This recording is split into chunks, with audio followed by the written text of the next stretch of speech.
New twist in a case that drew national attention. It took a decade to charge Pam Hupp in the death of Betsy Faria. Now one of the charges against her is being dropped. Thank you for being with us. I'm Ann Allred. And I'm Michelle Lee in for Mike tonight. The I-Team's Christine Byers talks to the victim's husband about this latest legal development and his hopes for a trial all these years later.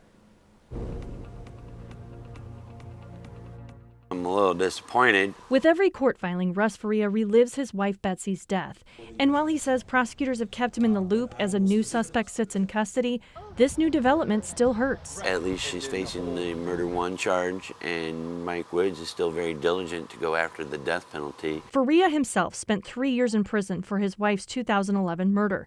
Eventually, his conviction was overturned and a trial he says was botched. You know, we wouldn't be sitting here if they'd done their job 10 years ago. When Pam Hupp was charged in July, she faced first-degree murder and armed criminal action charges. Last week, prosecutors dropped that second count. Under state law, too much time had passed since the actual stabbing. They should have probably known that, but maybe they just threw all the charges they could at her to see, you know, that she could be punished to the full extent of the law. The murder charge still stands, and in a statement, Lincoln County Prosecutor Mike Wood wrote, "It won't affect our case moving forward, so we'll not challenge that case law."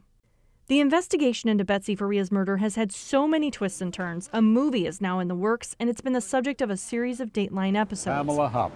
She's a woman we've dealt with on Dateline before. All this time later, Russ is still confident he'll see some justice. So I'm going to be patient and faithful and hopeful that everything turns out the way that it should have 10 years ago. For the I-Team, Christine Byers, 5 on your side.